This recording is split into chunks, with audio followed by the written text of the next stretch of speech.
ನಮಸ್ಕಾರ ಎಲ್ಲರಿಗೂ. ಎಲ್ಲರೂ ಹೆಂಗಿದ್ದೀರಿ? ಇವತ್ತಿನ ದಿನ ನಮ್ಮ ಅಕ್ಕ ಮಾಲಿನಿ, ಡಾಕ್ಟರ್ ಮಾಲಿನಿ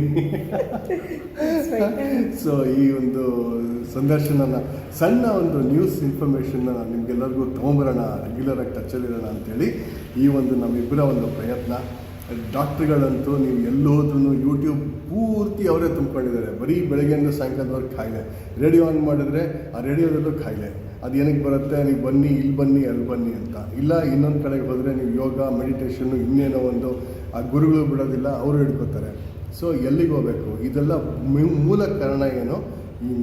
ಈ ಬೇಸಿಕ್ಸ್ ನಮ್ಮ DNA ಎಲ್ಲಿಂದ ಬರುತ್ತೆ, ಇದು ಯಾವ್ಯಾವ ಥರ ಒಂದು ಪ್ರಾಬ್ಲಮ್ ಶುರುವಾಗುತ್ತೆ, ಈ ಒಂದು ಬೇಸಿಕ್, ಈ ಒಂದು ಹೊಸ ಥರ ಡಿಸ್ಕಷನ್ನು. ಈ ಡಿಸ್ಕಷನ್ನು ಒಂದು ನಂದು ಮತ್ತು ನಮ್ಮ ಅಕ್ಕನ ಒಂದು ಐಡಿಯಾಲಜಿ. ಸೊ ಇದು ಮುಂಚೆ ನೋಡೋದಿಲ್ಲ, ಇನ್ನು ಮುಂದೆ ನೋಡ್ತೀರಾ. ಇದನ್ನು ನಾವಿಬ್ಬರು ಮಾಡಿದ್ದೀವಿ. ಸೊ ಇಲ್ಲಿಂದ ನಾವು ಶುರು ಮಾಡ್ತಾ ಇದ್ದೀವಿ. ನಿಮ್ಮೆಲ್ಲರಿಗೂ ಒಂದು ಸಣ್ಣ ತಿಳುವಳಿಕೆ ಕೊಡಬೇಕು ಮತ್ತು ಇದನ್ನು ಎತ್ತರವಾಗಿ ಬೆಳೆಸಬೇಕು. ನಮ್ಮಲ್ಲಿ ಒಂದು ಆರೋಗ್ಯಕರವಾದಂಥ ಭಾರತನೂ ಸೃಷ್ಟಿ ಮಾಡಬೇಕು ಅಂಥೇಳಿ ಆ ಒಂದು ನಿಟ್ಟಿನಲ್ಲಿ ನಾವು ಶುರು ಮಾಡ್ತಾ ಇದ್ದೀವಿ. ಸೊ ಮುಂದುವರಿಯೋಣ. ಇವಾಗ ಅಕ್ಕ, ವೆಲ್ಕಮ್ ಟು ದ ಶೋ.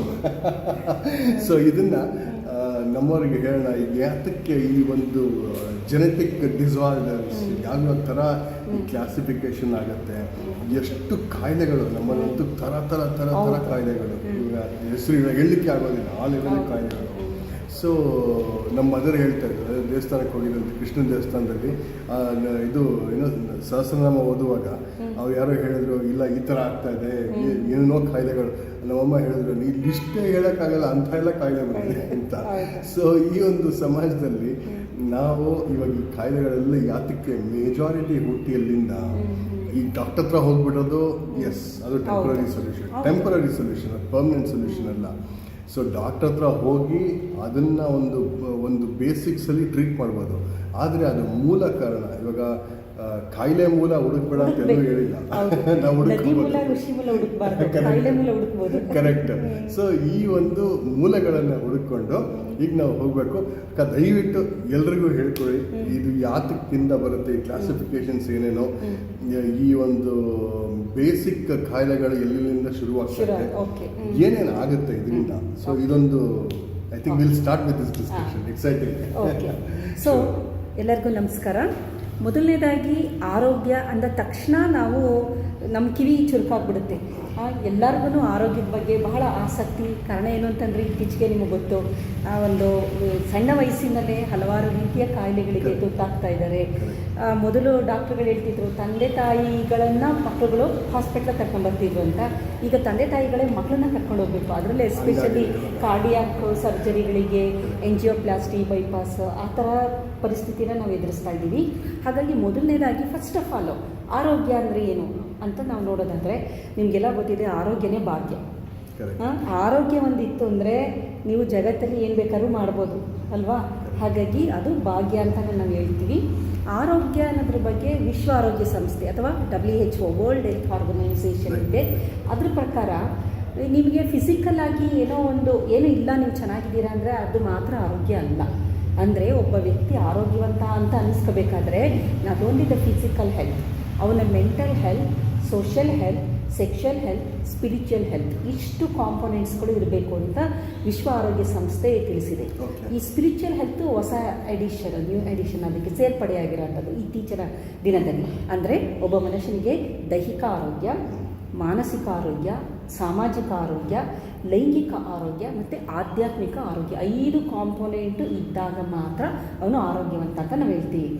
ಈ ಡೆಫಿನಿಷನ್ನ ನಾವು ನೋಡಿದ್ರೆ ಇಡೀ ಜಗತ್ತಲ್ಲಿ ಯಾರು ಈ ಡೆಫಿನಿಷನ್ಗೆ ಫಿಟ್ ಆಗಲ್ಲ. ಆರೋಗ್ಯವಂತರೇ ಇಲ್ಲ ಇಲ್ಲಿ ಹೇಳ್ಬೋದು. ಏನಕ್ಕೆ ಅಂದರೆ ಎಲ್ಲರೂ ಇನ್ಕ್ಲೂಡಿಂಗ್ ಎವ್ರಿ ಒನ್. ಬೇಕಾದ್ರೆ ನೀವು ನೋಡಿ, ಫಿಸಿಕಲ್ ಆಗಿ ನೀವು ಚೆನ್ನಾಗಿದ್ದೀರಾ, ನಿಮ್ಗೆ ಏನೂ ಆರೋಗ್ಯದ ಸಮಸ್ಯೆ ಇಲ್ಲ ಅಂದರೆ ನೀವು ಮಾನಸಿಕವಾಗಿ ಆರೋಗ್ಯವಂತರೇ ಅನ್ನೋದನ್ನ ನಾವು ಗೊತ್ತಾಗಲ್ಲ. ಅದು ಫಿಸಿಕಲ್ ಇದು ಮ್ಯಾನಿಫೆಸ್ಟ್ ಆಗಿಬಿಡುತ್ತೆ, ನಮಗೆ ಗೊತ್ತಾಗುತ್ತೆ. ಆದರೆ ಮಾನಸಿಕ ಆರೋಗ್ಯ ಅವನ ಜೊತೆ ಇದ್ದ ವ್ಯಕ್ತಿಗೂ ಅವ್ನಿಗೇನೋ ಒಂದು ತೊಂದರೆ ಇತ್ತು ಅಂತ ಗೊತ್ತಾಗಲ್ಲ. ಯಾವತ್ತೋ ಒಂದು ದಿನ ಅವನು ಸೂಸೈಡ್ ಮಾಡ್ಕೊಂಡ ಅಂತಾನೋ ಇನ್ನೇನೋ ಆದಾಗ, ಅಯ್ಯೋ ನನ್ನ ಜೊತೆ ಚೆನ್ನಾಗೇ ಇದ್ನಲ್ಲ, ನೆನ್ನೆ ಮಾತಾಡಿದ, ಇವತ್ತು ಇದ್ದಕ್ಕಿದ್ದಂಗೆ ಏನಾಯಿತು, ಅಲ್ಲಿ ಇದ್ದಕ್ಕಿದ್ದಂಗೆ ಏನೂ ಆಗಿರಲ್ಲ. ಎಷ್ಟೋ ವರ್ಷಗಳು, ಎಷ್ಟೋ ತಿಂಗಳಿನಿಂದ ಅವನಿಗೆ ಸಮಸ್ಯೆ ಕಾಡಿರುತ್ತೆ. ಆದರೆ ಅದು ಯಾರಿಗೂ ಗೊತ್ತಾಗಲ್ಲ. ಅದಕ್ಕೆ ತುಂಬ ಕೀನ್ ಅಬ್ಸರ್ವೇಷನ್ ಬೇಕು. ತುಂಬ ನೀವು ಅವನ ನೋಡ್ತಾ ಅವನ ಬಿಹೇವಿಯರು, ಅವನ ನಡವಳಿಕೆ ಎಲ್ಲ ನೋಡಿದಾಗ ಮಾತ್ರ ನಿಮಗೆ ಮಾನಸಿಕ ಆರೋಗ್ಯ ಹಾಳಾಗಿದೆ ಅಂತ ಗೊತ್ತಾಗುತ್ತೆ, ಇಲ್ಲಾಂದರೆ ಗೊತ್ತಾಗೋದಿಲ್ಲ. ಇನ್ನು ಸಾಮಾಜಿಕ ಆರೋಗ್ಯ ಅಂದರೆ ಎಲ್ಲರೂ ಡಿಜಿಟಲ್ ಯುಗದಲ್ಲಿದ್ದೀವಿ. ಎಲ್ಲರ ಕೈಗೆ ಒಂದು ಮೊಬೈಲ್ ಕೊಟ್ಟರೆ ಸಾಕು. ಇನ್ನು ಜಗತ್ತಲ್ಲಿ ಅವ್ರಿಗೆ ಯಾರೂ ಬೇಕಾಗಿಲ್ಲ. ಇಂದ ಹಿಡಿದು ವಯಸ್ಸಾದವರಿಗೆ ಅವರದೇ ಒಂದು ಪ್ರಪಂಚನ ಸೃಷ್ಟಿ ಮಾಡ್ಕೊಂಡ್ಬಿಟ್ಟು ಆ್ಯಲಿಸ್ ಇನ್ ವಂಡರ್ಲ್ಯಾಂಡಲ್ಲಿ ಅವರ ಭ್ರಮಾಲೋಕದಲ್ಲಿ ಜಗತ್ತಿಂಗಿದೆ ಅನ್ನೋ ಥರ ಅಲ್ಲ, ಇಟ್ ಇಸ್ ಟ್ರೂ ಅಲ್ವಾ? ಹಾಗಾಗಿ ಆದರೆ ಬೇಸಿಕಲ್ಲಿ ನಾವು ನೋಡಿದಾಗ ಹ್ಯೂಮನ್ ಅಂದಾಗ ಹೋಮೋಸೆಪಿಯನ್ ಅಂತ ನಾವು ಕರಿತೀವಿ. ನಾವು ಚಿಂಪ್ಯಾನ್ಸಿಯಿಂದ ಎವಾಲ್ವ್ ಆಗಿ ಬಂದಿರೋಂಥದ್ದು ವಿಕಾಸದ ಹಂತದಲ್ಲಿ ಅಲ್ವಾ, ಮಾನವನ ವಿಕಾಸ ಅಂತ ನಾವು ನೋಡಿದಾಗ ಮನುಷ್ಯ ಸಂಘಜೀವಿ. ಅವನು ಒಂಟಿಯಾಗಿರೋಕ್ಕೆ ಸಾಧ್ಯನೇ ಇಲ್ಲ. ಅವನು ಜೊತೆಲೇ ಇರಬೇಕು. ಅವನ ಕುಟುಂಬ, ಅವನ ಸಂಬಂಧಿಕರು ಅಥವಾ ಸ್ನೇಹಿತರು ಇದ್ದಾಗ ಮಾತ್ರ ಅವನ ಆರೋಗ್ಯವಂತನಾಗಿರ್ತಾನೆ. ಈಗ ಏನಾಗ್ತಿದೆ, ಸೋಷಿಯಲ್ ಹೆಲ್ತ್ ಇಲ್ಲ ಯಾರಿಗೂ. ಕಾರಣ ಏನಂತಂದರೆ ಯಾರು ಇನ್ನೊಬ್ಬರ ಜೊತೆ ಮಾತಾಡಲ್ಲ, ಬೆರೆಯೋದಿಲ್ಲ, ಅವ್ರ ಜೊತೆ ಮರಬಿಚ್ಚಿ ಮಾತಾಡಲ್ಲ, ನಗಾಡೋದಿಲ್ಲ, ಅವರ ಏನೋ ಫೀಲಿಂಗ್ಸ್ ಇರುತ್ತೆ ಹೇಳ್ಕೊಳ್ಳಲ್ಲ. ಎಲ್ಲ ಹೆಂಗಾಗಿದೆ ಅಂದರೆ ಎಲ್ಲ ಆರ್ಟಿಫಿಷಿಯಲ್, ಎಲ್ಲ ಕಡೆ ಮುಖವಾಡ. ಈಗ ನೀವು ಒಂದು ಸೆಲ್ಫಿಗೆ ಒಂದು ನಗುತ್ತಿರಲ್ಲ, ಹೀ ಅಂತಿರಲ್ಲ, ಅದು ಮುಖವಾಡನೇ ಹೊರ್ತು ಸೆಲ್ಫಿಗೋಸ್ಕರ ಹೊರ್ತು ಒಳಗಡೆ ಮನಸ್ಸು ಬಿಚ್ಚಿ ಯಾರೂ ನಗಾಡಲ್ಲ ಅಲ್ವಾ? ಹಾಗಾಗಿ ಒಂದು ದುಃಖನೇ ಆಗಲಿ ಸುಖನೇ ಆಗಲಿ ಶೇರ್ ಮಾಡೋದು. ಮೊದಲು ಮನೇಲಿ ಯಾವುದೇ ಒಂದು ಫಂಕ್ಷನ್ ಅಂದರೆ ಇಡೀ ನೆಂಟರುಗಳೆಲ್ಲ ಬರೋರು, ಅವರೇ ಅಡುಗೆ ಮಾಡೋರು. ಈಗ ಬಂದರೆ ಯಾರು ಚೇರಿಂದ ಯಾರು ಎದ್ದೇಳಲ್ಲ. ಅಂದರೆ ಇವ್ರ ಮನೇಲಿ ಹೋಗಿ ನಾವೇನೋ ಕೆಲಸ ಮಾಡಿಬಿಟ್ರೆ ನಮ್ಮ ಮರ್ಯಾದೆ ಹೋಗುತ್ತೆ, ನಾವು ತುಂಬ ದೊಡ್ಡ ಅಂದರೆ ಈ ದೊಡ್ಡ ಸ್ಥಿತಿ ಅನ್ನೋದು ಏನೋ ಒಂದು ಅಹಂ ಅಂತಲೇ ಅನ್ಬೋದು ನಾವು. ಹಾಗಾಗಿ ಮೊದಲ ಥರ ಜನ ಇಲ್ಲ ಇವಾಗ. ಇದರಿಂದ ಏನಾಗಿದೆ ಅಂದರೆ ಲಾಸ್ ಅವ್ರಿಗೇನೆ, ಸೋಷಿಯಲ್ ಹೆಲ್ತ್ ಸಿಗ್ತಾ ಇಲ್ಲ. ಈಗ ಸೋಷಿಯಲ್ ಹೆಲ್ತ್ ಅಂದಾಗ ನೀವು ಅಪ್ರಿಷಿಯೇಟ್ ಮಾಡಿ, ಡೊನೇಟ್ ಮಾಡಿ, ಥ್ಯಾಂಕ್, ಫರ್ಗಿವ್ನೆಸ್, ಗ್ರ್ಯಾಟಿಟ್ಯೂಡ್ ಇವೆಲ್ಲ ಇದೆಯಲ್ಲ, ಇದೆಲ್ಲ ಹಿಂಗೆ ಅಂತಂದರೆ ನಮಗೆ ಒಳ್ಳೆ ಆರೋಗ್ಯನ ಕೊಡುತ್ತೆ. ಬೇಕಾದಷ್ಟು ಇದ್ರ ಬಗ್ಗೆ ರಿಸರ್ಚ್ ನಡೆದಿದೆ. ಆದರೆ ಈಗ ಜನಕ್ಕೆ ಅದು ಯಾವುದೂ ಬೇಕಾಗಿಲ್ಲ. ಕೈಯಲ್ಲಿ ಒಂದು ಮೊಬೈಲ್ ಇತ್ತು ಅಂದರೆ ಆಯಿತು. ಹಾಗಾಗಿ ಸೋಷಿಯಲ್ ಹೆಲ್ತ್ ನಮ್ಮಲ್ಲಿ ಇಲ್ಲ, ಮುಗೀತು. ಇನ್ನು ಸೆಕ್ಷುವಲ್ ಹೆಲ್ತ್ ಅಂದರೆ ಅದರದ್ದು ಬಗ್ಗೆ ಅದು ನಿಜವಾಗ್ಲೂ ನೀವು ಹೇಳಿದಂಗೆ ದೇವರೇ ಕಾಪಾಡಬೇಕು. ಯಾರಿಗೂ ಏನೂ ಗೊತ್ತಿಲ್ಲ, ಎಲ್ಲ ಅರ್ಧಂಬರ್ಧ ನಾಲೆಡ್ಜ್. ಆಮೇಲೆ ಅದೇ ನಿಜ ಅಂತ ಅನ್ಕೊಂತಾರೆ. ನೋಡಿ ಎಷ್ಟು ಡೈವರ್ಸ್ ಆಗ್ತಾಯಿದೆ. ಆಮೇಲೆ ಸಣ್ಣ ಮಕ್ಕಳು ಅಡೋಲಸೆಂಟ್ ಅವ್ರಿಗೆ ಸೆಕ್ಷುವಲ್ ಹೆಲ್ತ್ ಗೊತ್ತಿಲ್ಲ, ಅರ್ಧಂಬರ್ಧ ಏನೋ ಗೂಗಲ್ ಮಾಡ್ತಾರೆ, ಇಂಟರ್ನೆಟಲ್ಲಿ ನೋಡ್ತಾರೆ. ಸರಿ ಯಾವುದು ತಪ್ಪು ಯಾವುದು, which is natural, which is not natural ಅನ್ನೋದು ಆ ಡಿಫ್ರೆನ್ಸ್ ಇದೆಯಲ್ಲ, ಅದು ಅವ್ರಿಗೆ ಗೊತ್ತಾಗ್ತಾ ಇಲ್ಲ. ಇನ್ನು ಏಜ್ ಆದವರು ಇತ್ತೀಚೆಗೆ ನೋಡ್ಬೋದು, ನಮ್ಮ ರಾಜ್ಯದ ಒಂಥರ ಇಡೀ ದೇಶಕ್ಕೆ ಒಂದು ಹೆಂಗೆ ಅಂತಂದರೆ ಹೇಳ್ಕೊಳ್ಳೋಕ್ಕೆ ಬೇಜಾರು, ಆ ಥರ ಕೇಸ್ ಸ್ಕ್ಯಾಂಡಲ್ಸ್ಗಳು. ಹನಿ ಟ್ರ್ಯಾಪ್ ಅಂತೆ, ಮತ್ತೊಂದು ಮಗದೊಂದು, ಅವರು ಜೈಲಿಗೆ ಹೋದ್ರು, ಒಂಥರ ನಿಜವಾಗ್ಲೂ ಹೆಂಗಾಗ್ತಿದೆ ಅಂದರೆ ನಮ್ಮ ಸೋಷಿಯಲ್ ಹೆಲ್ತ್ ಎಷ್ಟು ಹಾಳಾಗಿದೆ ಅಂದರೆ ನಾನು ಯೋಚನೆ ಮಾಡೋದು. ಈಗ ಅಷ್ಟು ವಯಸ್ಸಾಗಿರುತ್ತೆ, ಹನಿ ಟ್ರ್ಯಾಪ್ ಅಂದರೆ ಅಷ್ಟೆಲ್ಲ ಆಗಬೇಕಾದ್ರೆ ಅವ್ರ ವಿವೇಕ ಏನು ಕಡಲೆಪುರಿ ತಿಂತಾಯ್ತಾ? ಅಲ್ಲ, ಹೇಳೋದು ಮನುಷ್ಯನಿಗೆ ಒಂದು ವಿವೇಕ ಅಂತ ಇರುತ್ತೆ.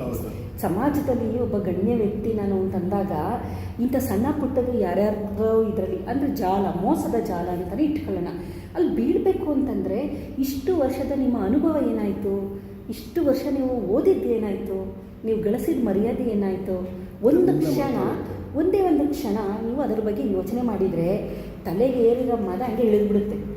Just you can think of your ಇದು ಅಲ್ವಾ. ನಾಳೆ ದಿನ ನಿನ್ನನ್ನು ಜಗತ್ತಿನ ಮುಂದೆ ಅವರು ನೇಕೆಡಾಗಿ ತೋರಿಸ್ತಾರೆ ಅಂದರೆ ಅದೊಂದೇ ಸಾಕು. ಅವಾಗ ನಿಮ್ಗೆ ಏನೋ ಅನಿಸಿರುತ್ತೆ ಎಲ್ಲ ಹೊರಟೋಗುತ್ತೆ. ಏನಂತಂದ್ರೆ 4 ಜನ ಕಮೆಂಟ್ ಹಾಕ್ತಾರಲ್ಲ, ಆ 4 ಜನನೇ ಬೇರೆ ಮಾತಾಡ್ತಾರೆ ಅಂತ ಹೇಳಿ. ಹೌದು.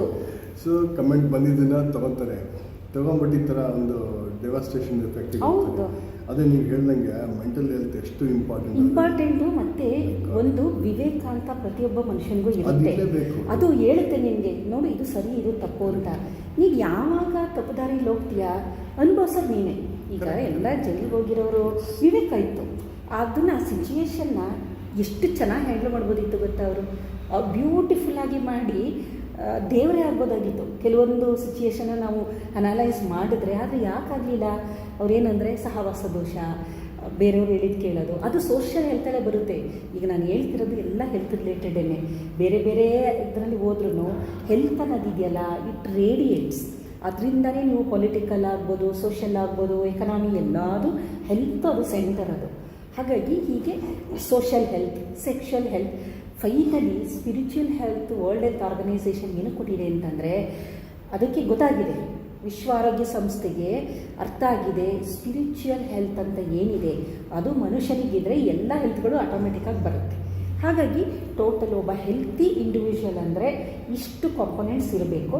ಇದ್ರಲ್ಲಿ ಚೂರು ಒಂದು ಸ್ವಲ್ಪ ಇದ್ರೂ ಮ್ಯಾನೇಜ್ ಮಾಡ್ಬೋದು. ಬಟ್ ಒಂದಿದೆ ಇನ್ನೊಂದಿಲ್ಲ ಅಂತಂದರೆ ಅನ್ಹೆಲ್ತಿನೇ. ಅವ್ರನ್ನ ಹೆಲ್ತಿ ಅಂತ ನಾವು ಹೇಳೋಕ್ಕಾಗಲ್ಲ.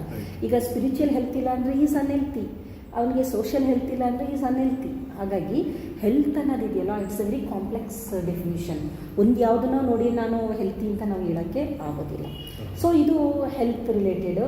ಈಗ ನಿಮಗೆ ಗೊತ್ತಿದೆ ಬೇಕಾದಷ್ಟು ಕಾಯಿಲೆಗಳು, ಯಾರು ಕೇಳಿದ್ರೂ ಚೆನ್ನಾಗಿದ್ದೀರ ಅಂತ ಚೆನ್ನಾಗಿಲ್ಲ ಅಂತಾರೆ, ಅಯ್ಯೋ ಅದಿದೆ ಇದಿದೆ ಆ ತೊಂದರೆ ಇದ್ದಂಗೆ. ಅಂದರೆ ಅದಕ್ಕೇನಾಗ್ತಾ ಇದೆ, ಒಳ್ಳೆ ನಮ್ಮ ಈ ಸಿಸ್ಟಮಲ್ಲಿ ಒಳ್ಳೆ ಅದಕ್ಕೆ ಟ್ರೀಟ್ಮೆಂಟ್ ಇದೆ, ಇಲ್ಲ ಅಂತಲ್ಲ, ಟ್ರೀಟ್ಮೆಂಟ್ ಇದೆ, ಎಲ್ಲ ಇದೆ. ಆದರೆ ನೀವು ಟ್ರೀಟ್ಮೆಂಟ್ವರೆಗೂ ಯಾಕೆ ಹೋಗ್ತೀರಾ? ಕಾಯಿಲೆನೇ ಬರೆದಿದ್ದ ಹಾಗೆ ನೀವು ಯಾಕೆ ಮಾಡ್ಕೊಳ್ಳಲ್ಲ ಅಲ್ವಾ? ಇದು prevention is better then cure ಅನ್ನೋ ಥರ ಪ್ರಿವೆನ್ಷನ್ನೇ ಮಾಡ್ಕೊಂಡ್ರೆ ನೀವು ಯಾಕೆ ಟ್ರೀಟ್ಮೆಂಟ್ಗೆ ಹೋಗಬೇಕು? ಅದು ಕ್ಯೂರ್ ಆಗಬೇಕು ಅಂತ ಯಾಕೆ ಇದು ಮಾಡಬೇಕು? ಮೂಲದಲ್ಲೇ ನಾವು ಅದನ್ನು ಸರಿ ಮಾಡ್ಬೋದಲ್ವಾ? ಸೊ ಇದನ್ನು ನಾವು ಮಾಡಬೇಕು. ಈಗ ನಮಗೆ ಈ ಡಾಕ್ಟರ್ಸ್ ಎಲ್ಲ ಏನು ಮಾಡ್ತಾರೆ ಅಂದರೆ ಒಂದು ಕಾಯಿಲೆ ಬರುತ್ತೆ, ನೀವು ಹೋಗ್ತೀರ ಟ್ರೀಟ್ ಮಾಡ್ತಾರೆ, ಫೈನ್. ಬಟ್ ಕಾಯಿಲೆನೇ ಬರೆದಿದ್ದ ಹಾಗೆ ನಾವಿದ್ದಾಗ ನಮ್ಮ ಜೀವನ ಶೈಲಿ ಅದ್ಭುತವಾಗಿರುತ್ತೆ.